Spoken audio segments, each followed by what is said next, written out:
जय श्री राम दोस्तों। कल हम लोग यहाँ तक पढ़े थे, आज पुनः यहीं से स्टार्ट करेंगे। चलिए हम लोग दोहा पढ़ते हैं।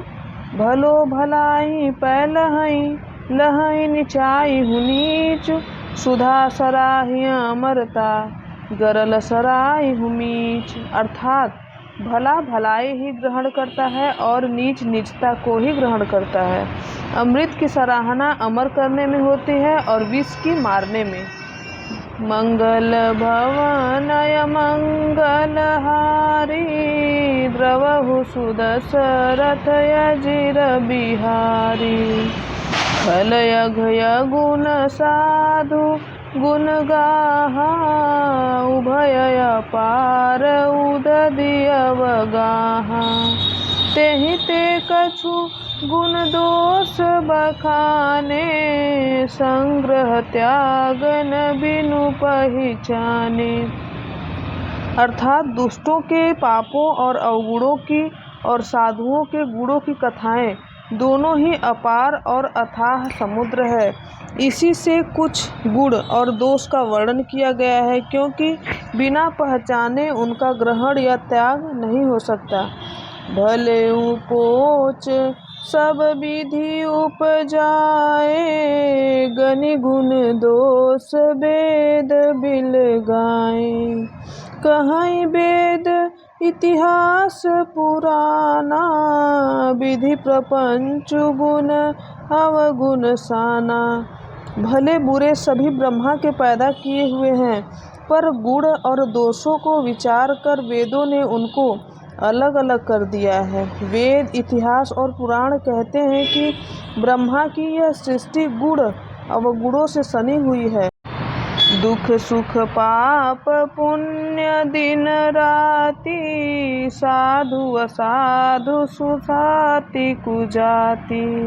दानव देव ऊंच अरु नीचू, अमिय सुजीवनु मारुहु नीचू।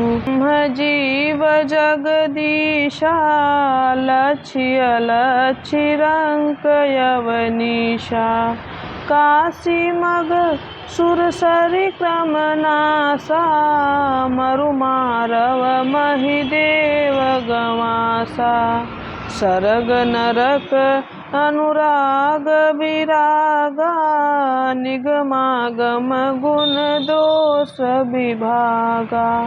अर्थात दुख सुख पाप पुण्य दिन रात, साधु असाधु सुजाति कुजाति, दानव देवता ऊंच नीच, अमृत विष, सुजीवन सुंदर जीवन और मृत्यु, माया ब्रह्म जीव ईश्वर, संपत्ति दरिद्रता रंक राजा, काशी मगध गंगा कर्मनाशा, मारवाड़ मालवा ब्रह्मांड कसाई, स्वर्ग नरक अनुराग वैराग्य, ये सभी पदार्थ ब्रह्मा की सृष्टि में हैं। वेद शास्त्रों ने उनके गुण दोषों का विभाग कर दिया है। दोहा अब हम लोग पढ़ेंगे।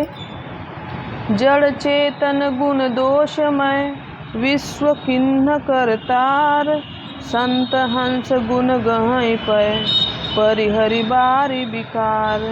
विधाता ने इस जड़ चेतन विश्व को गुण दोषमय रचा है, किंतु संत रूपी हंस दोष रूपी जल को छोड़कर गुण रूपी दूध को ही ग्रहण करता है। मंगल भवनय मंगल हारी, द्रवहु सुदशरथ यजिर बिहारी। अस विवेक जब देई विधाता, तब तजि दोष गुण ही मनुराता। काल सुभाउ करम बरियाई, भले प्रकृति बस चुकई भलाई। अर्थात विधाता जब इस प्रकार का विवेक देते हैं, तब दोषों को छोड़कर मन गुणों में अनुरक्त होता है। काल स्वभाव और कर्म की प्रबलता से भले लोग भी माया के वश में होकर कभी कभी भलाई से चूक जाते हैं। सो सुधारी हरिजन जिमिलेहि, अदलि दुख दोष बिमल जसु देहि। खलउ करहि भल पाए सुसंगु, मिटई न मलिन स्वभाव अभंगु। अर्थात भगवान के भक्त जैसे उस चूक को सुधार लेते हैं और दुख दोषों को मिटाकर निर्मल यश देते हैं, वैसे ही दुष्ट भी कभी कभी उत्तम संग पाकर भलाई करते हैं, परंतु उनका कभी भंग न होने वाला मलिन स्वभाव नहीं मिटता। लखि सुबेश जगबंचक जेऊँ, बेश प्रताप पूजियहि तेऊँ। उघरहि अंत न होई निबाहु, काल नेमि जिमि रावण राहु। अर्थात जो ठग है उन्हें भी अच्छा वेश बनाए देखकर वेश के प्रताप से जगत पूजता है, परंतु एक न एक दिन तो वे चौड़े आ ही जाते हैं, अंत तक उनका कपट नहीं निभता, जैसे काल नेमी रावण और राहु का हाल हुआ। किए हूँ कुबेशु साधु सनमानु, जिमि जग जामवंत हनुमानु। हानि कुसंग सुसंगति लाहू, लोकहु वेद विदित सब काहू। बुरा वेश बना लेने पर भी साधु का सम्मान ही होता है, जैसे जगत में जाम्बवान और हनुमान जी का हुआ। बुरे संग से हानि और अच्छे संग से लाभ होता है, यह बात लोक और वेद में है और सभी लोग इसको जानते भी हैं।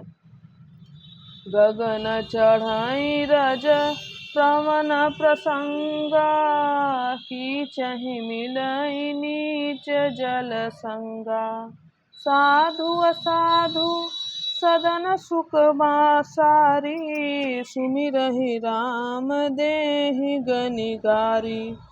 पवन के संग में धूल आकाश पर चढ़ जाती है और वहीं नीच जल के संग में कीचड़ में मिल जाती है। साधु के घर तोता मैना राम राम सुमिरते हैं और असाधु के घर तोता मैना गिन गिन कर गालियां देते हैं। धूम कुसंगति कारिख होई, लिखिय पुराण मंजुमसि सोई। सोई जल अनल अनिल संघाता, होहि जलद जग जीवन दाता। कुसंग के कारण धुआं कालिख कहलाता है, वही धुआं सुंदर स्याही होकर पुराण लिखने के काम आता है, और वही धुआं जल अग्नि और पवन के संग में बादल होकर जगत को जीवन देने वाला बन जाता है।